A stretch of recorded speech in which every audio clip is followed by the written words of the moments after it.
Welcome to this episode of Eureka.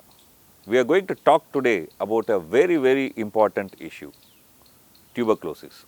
Almost 40% of India's population carry the bacterium, though it is not manifested as the disease. Today, our guest is an expert, a globally recognized doctor in this particular field, Dr. Rohit Sarin. We are going to have this exciting conversation. Before that, let's take a quick look at his brief profile. Keep watching Eureka. This episode, we are going to learn quite a lot, understand quite a lot.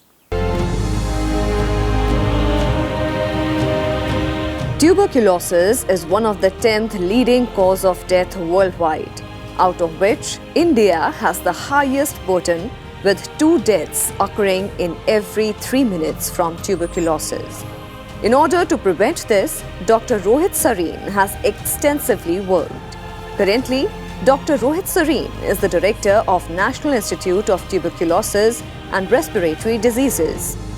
He has over 3 decades of experience in this specialization and having specialized training in tuberculosis both within the country and at international level. He is a postgraduate teacher for DNB students of respiratory diseases and is a national trainer for revised National TB Control Program. Under his leadership, over 20,000 trainers at national and international level have been trained in TB control. Dr. Sarin also worked as WHO National Consultant for over 3 years and was instrumental in framing and pilot testing of the revised National TB Control Program at the Central TB Division, Ministry of Health. Among this, he is also a SARC trainer for MDR TB and DOTS Plus. Dr. Sarin is bestowed with various national and international recognitions. Noted among them is Dr. P.K. Sen Gold Medal, which is the highest award given by the TB Association of India. Thank you for being with us. It's a very wonderful opportunity. It's a very wonderful institute that you are heading, and nationally a very important one too. So let me start with some simple basic question.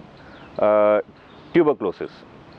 I mean, if you look at films made during early times, 40s, 50s, 60s, if you want to kill a hero or a heroine and then gain sympathy of your audience, one of the most commonly chosen diseases is tuberculosis. Is it a killer disease? If somebody gets a tuberculosis, is it that you are going to die? Is that a scene today? Well, I think as we see it today, it is a disease, if detected in time, is 100% curable. 100% curable? Yes. However, you are talking of an era when we did not have medicines, we did not have the drugs for TB in the early 40s. And this disease really is so old that it goes to even, BC, before Christ era. Okay. Egyptian mummies, they have been able to subsequently isolate this organism through latest technology and techniques, and proven that their bones had TB. So, I mean, this disease is nothing new. It has been there for ages, times immemorial. However, you see, changes as far as, the management of these disease, the diagnosis of these disease has grown over the years. And it has become more so in, I would say, the last 2 decades. See, this disease, once upon a time, was popularly or commonly known as consumption disease, right? So why consumption disease? Why that name? It used to consume the person. It was thought that when a person suffers from this disease, the bacteria will consume the individual. Individual will become so weak, emaciated, there will be loss of weight, he will not have any appetite. These are the usual symptoms of the disease. Okay. So therefore they said that, okay, if you suffer from this disease, you have been consumed by this disease because there was no medicine available to treat the patient. And gradually, over a period of time, the individual used to die. So at that era, I would say more than 75% of the individuals would die, and some of them would recover as a self-cure. Body's own immune mechanism would take care of the bacteria And in earlier days, you know, we used to talk of sanatorium treatment. Yes, you know, yes, the thinking was you take them to a place where there is good oxygen, that means greenery should be there, proper air, less pollution. So hillside resorts were chosen for that, good food, nutrition. All these things were really, you know, thought to have an effect as far as curing a patient is concerned. And to some extent that is true even today. I mean, we do have a role of nutrition when we are talking of TB management and cure.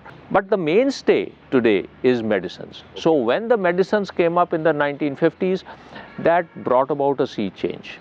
However, with the medicines coming up, newer drugs coming up, resistance problems emerged. Okay. Because earlier there was nothing like drug resistance. There are no drugs, so it can't be drug resistance. But now, for various reasons, these drugs which are there for TB, individuals are becoming resistant to these drugs. And I would say that probably this is one of the greatest threats that we face today. When we are talking of ending TB, we are talking of, you know, very important point. But let me also ask one small clarification. You said that around 1940s, suppose if 100 people are detected with tuberculosis infection, about 75% of, 75 would die. I mean, because there was no drug. Today with this drug, what is the kind of recovery rate? As I've said earlier also, that if the patient comes to us or to the medical fraternity in time, it is a 100% curable disease. Okay. But what we see today, I mean, amongst the national program which is there for TB, we have a cure rate or a treatment success rate of over 90%. 90%. And yes, and mortality is less than 5%. Okay. But that is true only for drug sensitive TB. Now, if we talk of drug resistant TB, our cure rates are close to about only 50%. So you can imagine that we have to have a bigger struggle ahead of us, because if we don't manage our patients properly, we will land up in an era again like we were there without drugs. So the same situation may occur even today. So we need to find new drugs and new ways of treating patients who have drug resistance TB. And also prevent drug resistance. You see, I mean, the idea is not only to find a treatment for drug resistant TB, but idea is to ensure that your systems are in place so that drug resistance doesn't occur. So this drug resistance, how does it occur, and how do you think it is preventable? Well, I think after all, one of the major contributors to resistance developing is that the treatment has either not been prescribed appropriately, or even if it has been prescribed appropriately, patient has not taken it properly. There have been innumerable studies which have come up and shown that really there are as many prescriptions as there are doctors. Okay. So it is like that, and hence it becomes very important that we really manage these patients in a more systematic manner, a more rational therapy, and everyone continues to follow that rational treatment. Only then we can, bring about some success as far as preventing resistance is concerned. Very, very interesting. And I want to ask you this question about what is the status of TB in India today? How many % of population carry the bacterium, but why it is not affecting everybody? Well, Venkat, I would put it that if we see the figures which are there published by the government and also accepted by the World Health Organization, we have about 2.8 million, so about 28 lakh patients of tuberculosis in India. And partly they are being treated in the government facility, and partly they are being managed in the private sector. It's more or less 60%, 40%, that is the usual ratio. But yes, this is just the people who are suffering. But there is a huge number, nearly 40% of our total population of 1.3 billion is actually harboring the bacteria within their body. So I would put it that at anywhere of 50 years plus, you can say that nearly 80% of these individuals will be actually you mean to infected. say that the age and the possibility of you carrying the bacterium are interlinked? Yes. At a younger age, exposure may not be to that great an extent, so therefore the infection rates are low. But at a as we grow up, our exposure in society increases, and therefore the chances of an individual getting the infection also increases. Okay. And now this huge number, 400, 500 million people who are having the organism, fortunately do not get the disease. Your own body system is strong enough to really take care of the bacteria in your own body. You and the bacteria live together. Okay.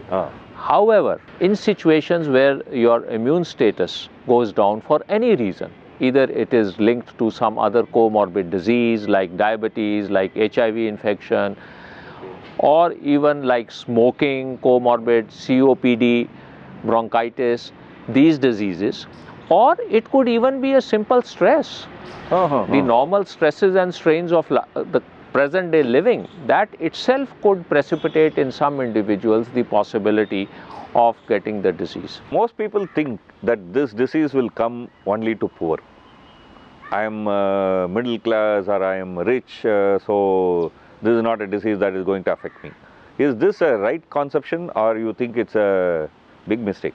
Well, I will say that this disease spares no one, rich or poor. In fact, there are many celebrities who have suffered from this disease, and there are not only celebrities, some of our leaders in the country have also suffered, and some have even succumbed to this particular illness. Okay. Right? So this disease spares no one. But it goes without saying that because the person's immune status is linked to his nutrition, and nutritional deficiencies may be more common in individuals who are economically weaker section, therefore this disease may be more so in the poor population. Okay. That is the only correlation. Only correlation. The other aspect is that yes, the poverty, people suffering will actually be living in more crowded areas, slum populations, so there are too many people in closed environments, so transmission risk is also increased. Okay. So a person getting infection from another colleague wherever you are staying will be high. So hence, we find it more in certain populations. See, you say about 28 lakhs Indian population are suffering from this disease. You go to a hospital, you will find a maternity ward, you will find maybe a ward for treating heart diseases. Nowadays, diabetics wards have come. Hardly you find TB ward. There is a stigma, right? Yeah. How do you see that? Well, it is, I think this is a very important issue which you have raised, first of all.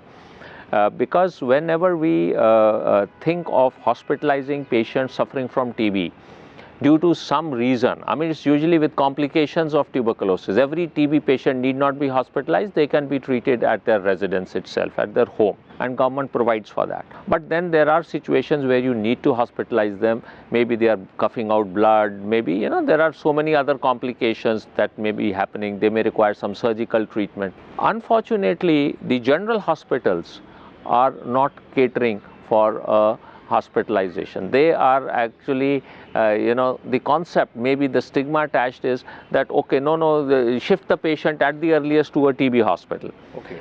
Little realizing that he is a diagnosed case of TB, when put on treatment, he will be non-infectious. On the other hand, there will be so many people who are actually attending that general hospital, coughing around, suffering from TB, undiagnosed, and spreading the disease. So in that context, I will say that these patients, once put on treatment, are really non-infectious, and hence there is no need to be scared of their spreading the infection. This is where we'll take a very short break. Keep watching Eureka. After the break, we are going to discuss about some of the major policies nationally and globally undertaken to arrest TB. Keep watching Eureka. We'll continue this conversation after this short break.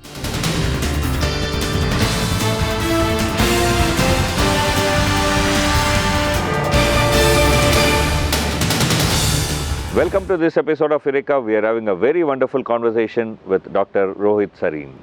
Before the break, we had been discussing on many issues. Now we are going to discuss in this section national and global policies for arresting TB.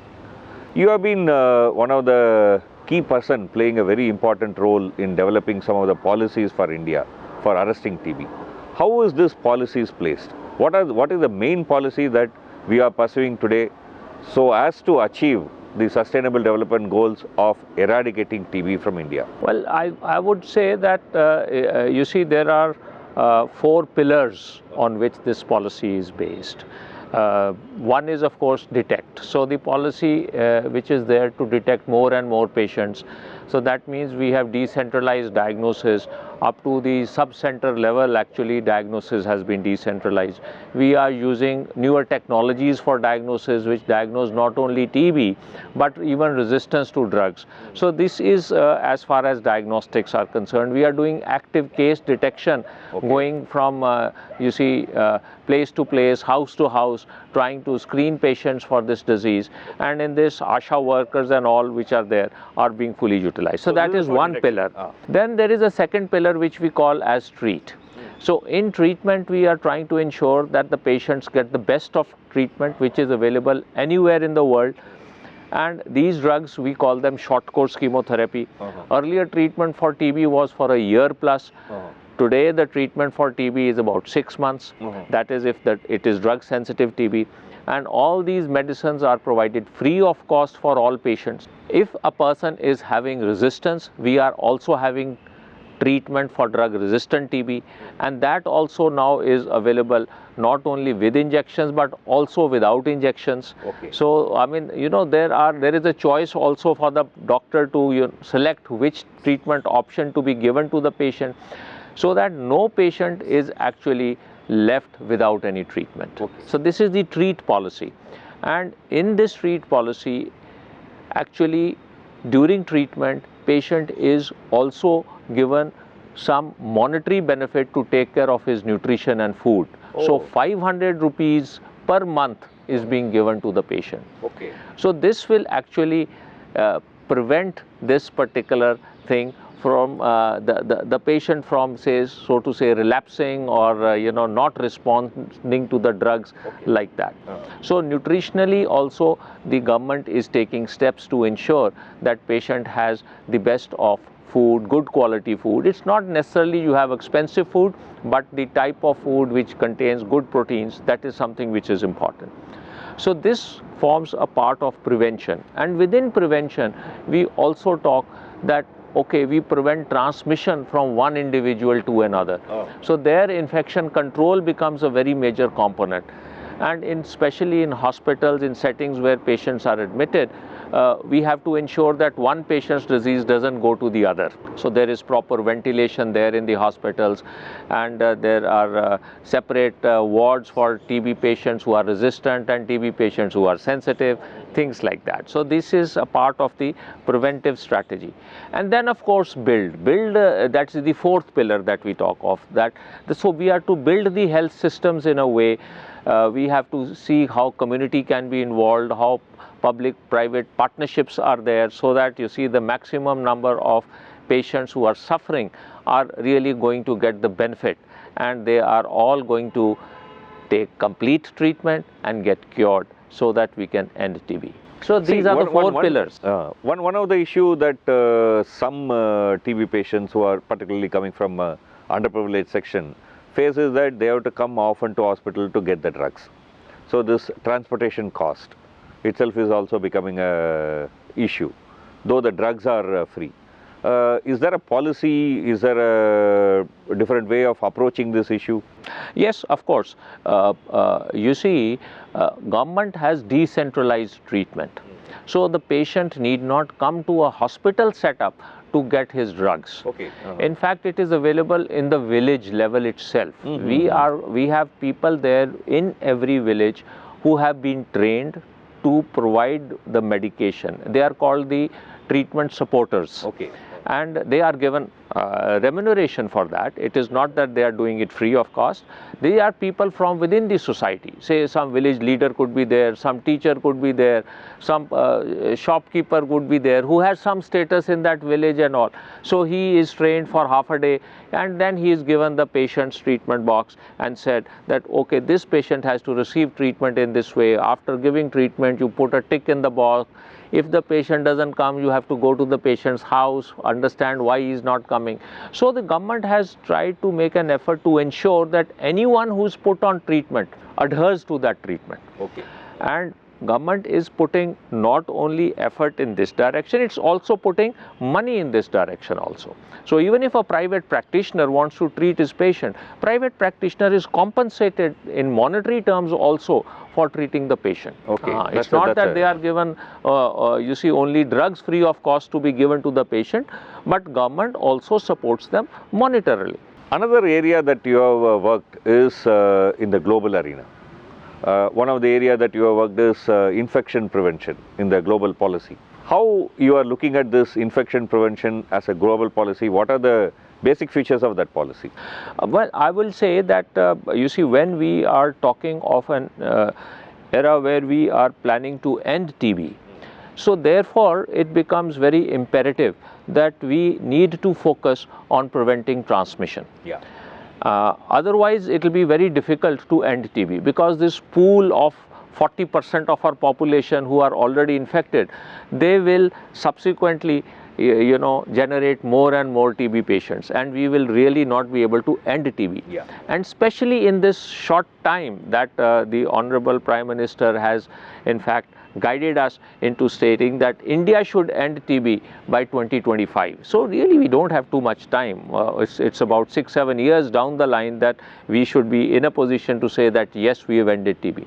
So we have to take care of really transmission reduction. In that, there are some certain things which we call as administrative decisions. Like for example, in hospital settings, I am an administrator.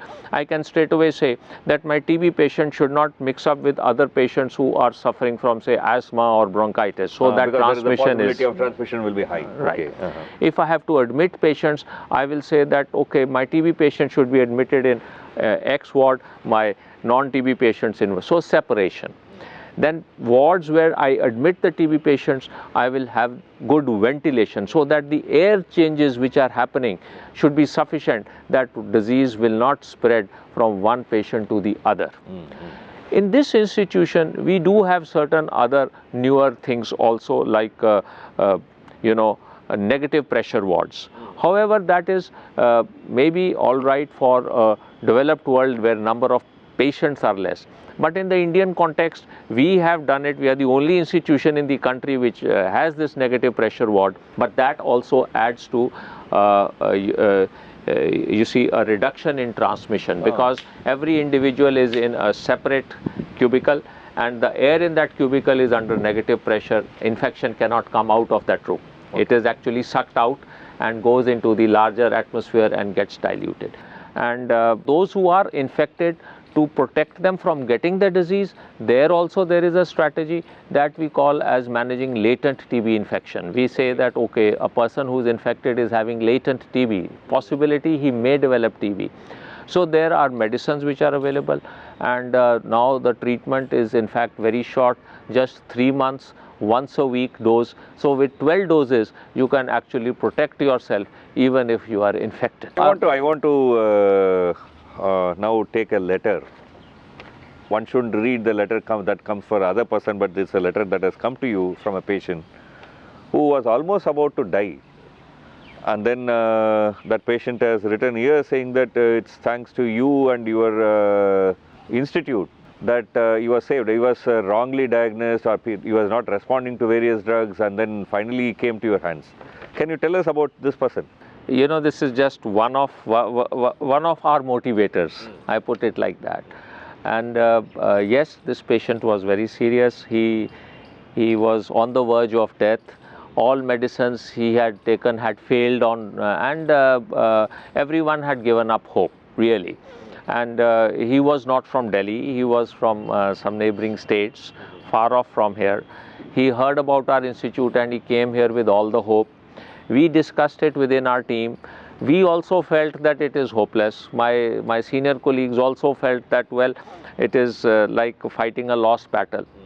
But then, yes, as head of institution, I do have a prerogative that I can override and take some decisions. So we used these newer drug, which are available for treating such group of patients. bedaquiline and delamanid and all. And with the grace of God, the patient survived. I mean, he completed his course. And he now came. he is completely cured. Oh, yes, he is completely And he cannot also cured. infect anybody else. No, In he fact, cannot perhaps infect. you or me perhaps are having latent TB, and perhaps we may be infecting, but he will not be infecting. Right? Yeah, he will, he will definitely not infect, and he is leading a very productive life. He is a professional, really, I mean, in his career also, and he is doing very well. And when he came for his last dose here, I mean, he wrote a lot of things, you know, these things help us, motivate us really to move ahead. So this institution, we won't have much time, but then I also want to talk about your institute, which you are heading now. It is the National Tuberculosis and Chest Respiratory Diseases Institute, right? These are all the area that you cover. This was a small hospital for TB hospital. From that it has come to this stage. What were the stages? How did this progress come about? Well, I think one of the greatest strengths in this institution which helped it to grow is its team of dedicated and committed people. In fact, if I look back, our attrition rate amongst our employees is less than 1%. Okay. Even though my doctor here, when he goes into the corporate world, may get 4 or 5 times the salary that he is drawing here, but he still continues to live here. He continues to work with us. And most of our team here is 25 years plus in this institution. They started in this institution, their career, and they continue to live here. I mean, even if I have to see myself, it's now 33 years I have been here. So it's not that opportunity doesn't exist outside. It is that way more glamorous to work in the corporate world. But the satisfaction levels here, the commitment levels here, that makes an institution grow. Today, WHO recognized us as Center of Excellence. We are a collaborating center internationally for the training activities of the WHO. The international union trainings we are conducting here. There are French organizations, the MSF and all, for whom we are doing research and training.